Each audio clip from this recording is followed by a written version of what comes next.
votre enfant en mode d'emploi Yuki.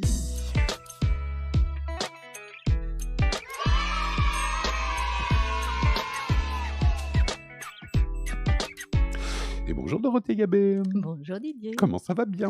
Ça va bien. Ah bah, je suis ravi de vous retrouver puisque c'est, J moins combien? 15. J-15, vous l'évoquiez la semaine passée, vous en allez pour 6 mois avec, votre maison sur le dos, hein. Vous allez faire les Exactement. tortues, mais, pas trop lentement. Et donc vous partez avec votre mari, vos enfants, on l'a évoqué. Et donc, bah, pour illustrer cela, vous êtes venus cette semaine avec, une famille qui, a fait, cette expérience avant vous et qui va, témoigner aujourd'hui de leur propre expérience. Je vous laisse, vous entretenir avec eux. Merci. Avec plaisir. Bonjour Nicolas, bonjour Sandrine, bonjour Charles. Bonjour. Alors donc aujourd'hui, j'ai la chance de recevoir, la famille de Vic, qui a fait ce voyage. Donc on a évoqué les préparatifs, il y a 2 semaines et donc aujourd'hui, j'avais envie d'avoir un retour d'expérience et aussi de voir qu'est-ce que ce voyage peut apporter finalement dans notre quotidien après au retour. Mmh. Donc peut-être, juste avant de commencer, Nicolas ou Sandrine, vous présenter Ah bah, brièvement. honneur aux dames, hein. Mais merci.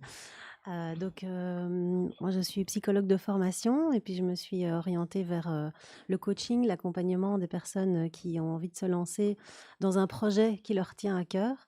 Et il y a 3 ans maintenant, voilà, 3 ans déjà qu'on est revenu. On est parti en voyage et on avait décidé d'entreprendre notre vie et pas seulement professionnelle, parce qu'évidemment, on a eu un parcours de reconversion professionnelle, mais c'est pas le cadre ici.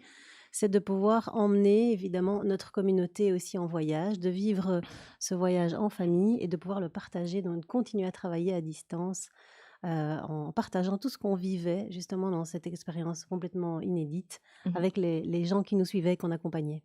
Oui, c'est exactement ça qui m'a inspirée de vous inviter parce que je suis beaucoup de voyageurs, mais qui voyagent pour voyager, pour la découverte, et c'est super déjà. Mais c'est vrai qu'il y avait ce partage où, en plus, vous êtes aussi partis dans l'optique de continuer à travailler et à pouvoir inspirer votre communauté. Et on va parler de communauté encore un petit peu plus tard. Nicolas? Bah oui, donc moi je suis le mari, le papa. On a effectivement vécu ce voyage comme une étape de notre entrepreneuriat.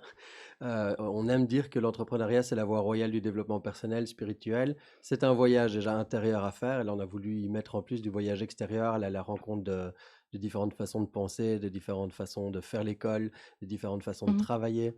Et ça nous a permis de traverser tout un tas d'épreuves, de plaisir, mais aussi d'épreuves pour grandir en chemin, quoi. Mmh. Et Charles, dis-moi, qu'est-ce que toi tu retiens de ce voyage? Ou tu peux te présenter, évidemment. Oui, bonjour. Moi, c'est Charles.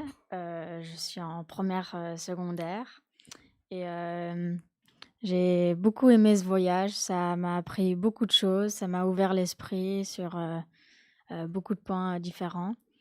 Et donc, voilà. Bien. Je voudrais vous demander, vous êtes partis où en fait? Alors, on a commencé par Bali.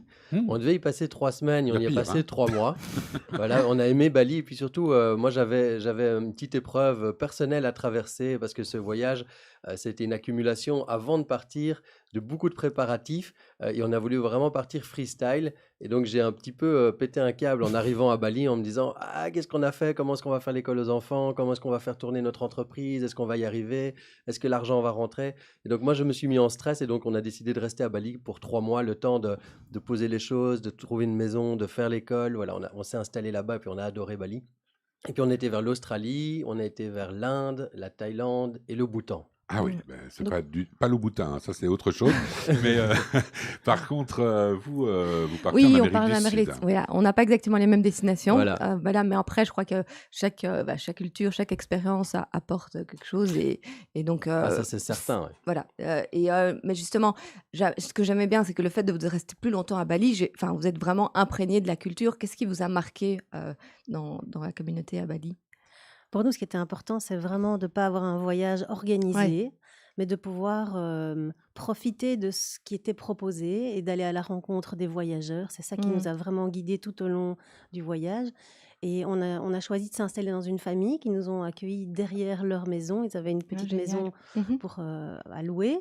Et on était derrière leur maison, derrière leur restaurant. On était invités quand il y avait une fête de mariage. Et voilà, on a beaucoup profité de toutes les célébrations parce que Bali, Mm. c'est une île où on célèbre tous les jours, il y a quelque chose à célébrer. Et ça nous a appris énormément sur la notion de gratitude, de mettre de Mm. la joie et aussi toute la beauté parce qu'ils amènent tout le temps cette notion d'offrande, de fleurs, de l'abondance de la nature.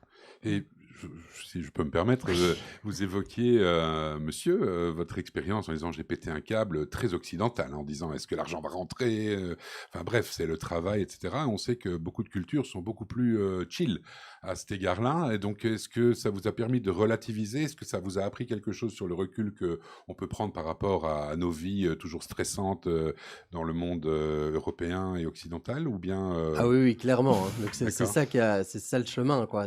Mais déjà Bali ou l'Inde, l'Inde Oui, l'Inde surtout, aussi. mais Bali déjà, on l'appelle l'île des dieux. Énormément d'abondance là-bas en termes de nature, de nourriture. On voit personne mourir de faim, ce qui est différent en Inde.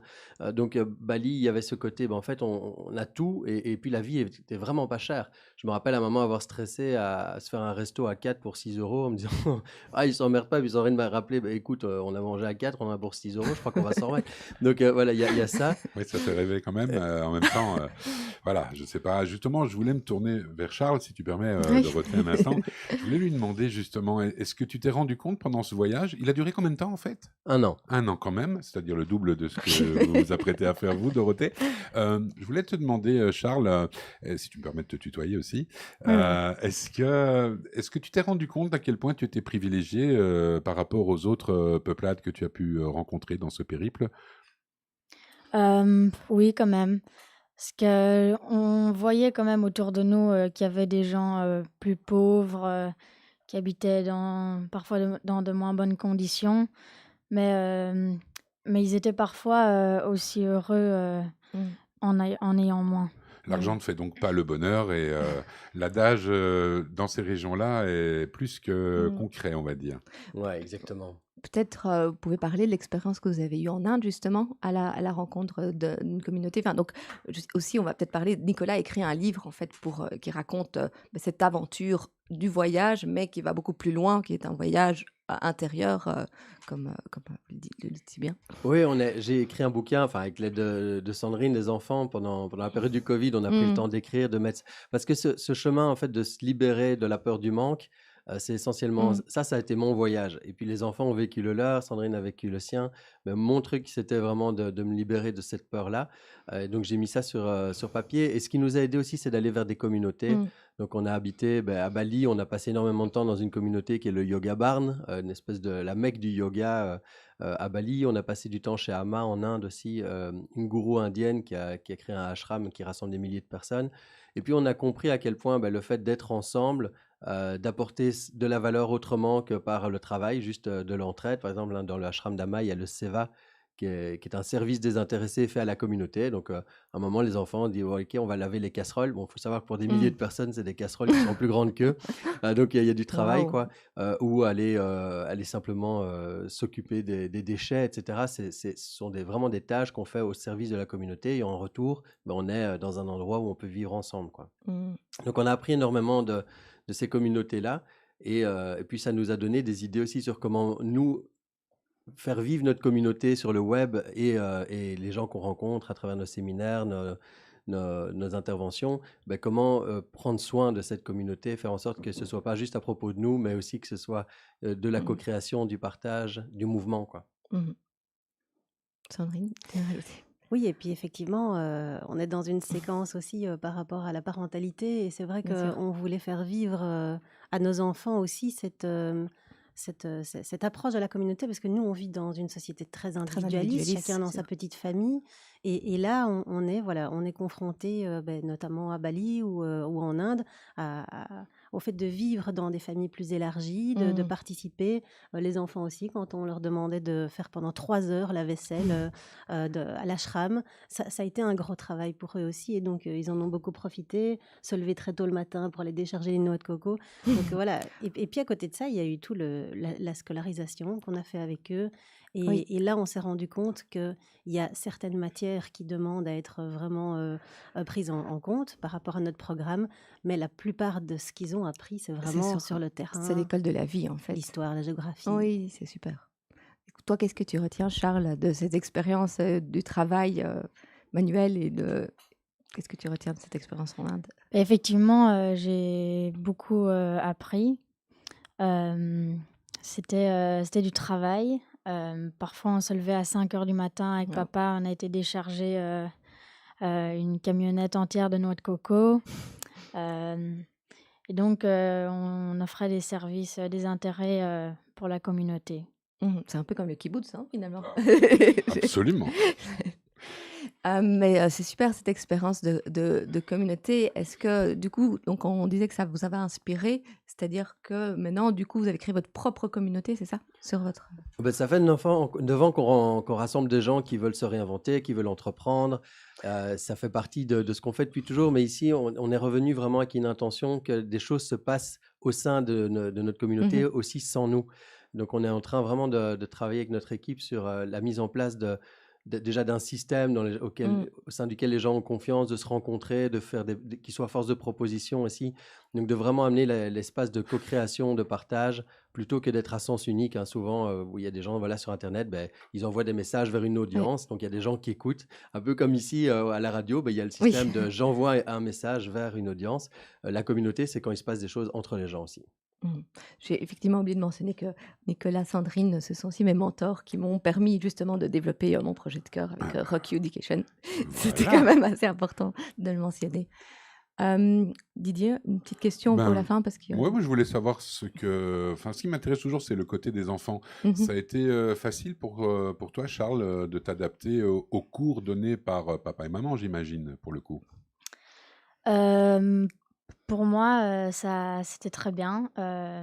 C'est que papa a fait, des études, donc papa me donnait cours et maman donnait cours à mon frère et on travaillait pas beaucoup, 1 ou 2 heures par jour. Mhm. Parfois, on travaillait même pas. Hem, C'est les vacances. mais finalement, je pense qu'en classe, avec toutes les distractions et tout, Mmh. On travaille pas enfin beaucoup plus. là, on travaillait pas C'est beaucoup beaucoup, plus mais on focus. travaillait bien donc Mmh. D'accord. Et au final, Quand tu es revenu du voyage, quand je suis ça a revenue, pas eu de j'avais souci le même de niveau que mes ah bah, copains, voilà donc OK, d'accord. ça me rassure. Et par rapport à tes petits copains, justement, j'imagine que tu as dû être assailli de questions parce que c'est pas. Est-ce que tu te rends compte que tout le monde ne fait pas ce parcours-là Oui, oui, je me rends compte, et que même que la majorité des gens ne le font pas, à vrai dire. oui, je sais que tout le monde n'a pas la chance, de faire ça. Tu considères ça Hem, vraiment comme une chance en définitive? C'est bien parce que ça, c'est, je dirais, mmh, la résultante. Si tu considères que tu as eu beaucoup de chance, ça veut dire que c'est un super souvenir pour toi. oui. Est-ce que tu re-signes, tu repars pour un nouveau voyage? Je sais pas très bien. Le voyage était vraiment, génial. Hem, Ce serait génial de repartir. En même temps, l'école en secondaire, ça va devenir plus difficile. Heu, Puis un an sans ses copains et copines, c'est C'est peut-être un p peu assez compliqué difficile. aussi à gérer. oui. Mmh. Et pour trouver une amoureuse, c'est moins pratique aussi, hein. Encore que, hein, on peut rencontrer ça au bout du monde, hein. Ah oui, c'est Le sûr. Ouais. métissage, Ah oui, oui, oui, évidemment, oui. ça abat les frontières. Mmh. Bien, ben, et vous les parents, vous avez retenu, en dehors de je dirais de l'aspect professionnel des choses, quel est, ce que vous allez Mmh. retenir si vous deviez, donner chacun, je dirais un souvenir ou quelque chose que ça vous a Mmh. apporté, le plus important?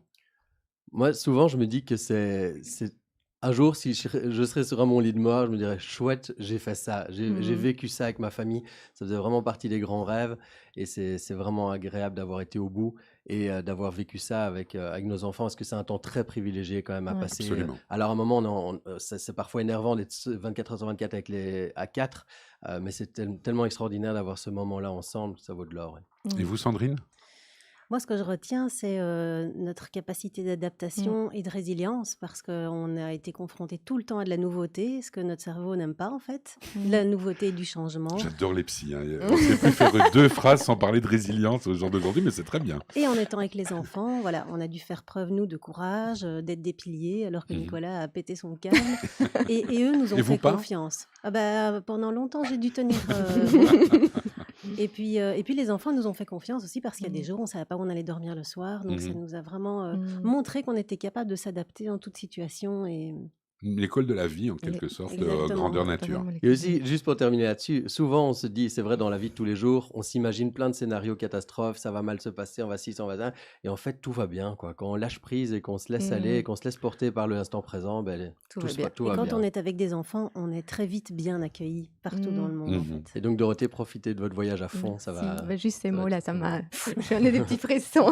Mais c'est vraiment ces mots, ça résonne énormément. Et Mm. c'est pour ça pour qu'on veut faire ce voyage, pour pas regretter un jour de Ouais, ne pas bravo. l'avoir fait. Mm. Merci. Amusez-vous bien. Ben, merci en tout cas d'être venu témoigner. Et puis, c'est un témoignage plus qu'intéressant, pas que dans Parents-enfants mode d'emploi, Bien je peux dire. sûr, oui, C'est vraiment oui. une expérience de vie, C'est on le disait. Il y a plein d'aspects en fait. Il y a Et tout- Dorothée, tout. vous vous souvenez, la semaine passée, on s'était quitté en disant on va essayer de s'arranger parce qu'au niveau, évidemment, des décalages horaires, Oui. ça va pas être facile.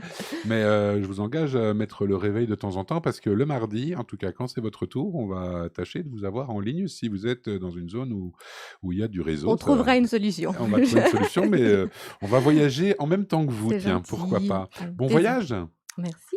à très bientôt, Au merci à revoir. vous d'être Merci. venus. Merci à vous. Merci pour l'accueil. Merci. À très bientôt.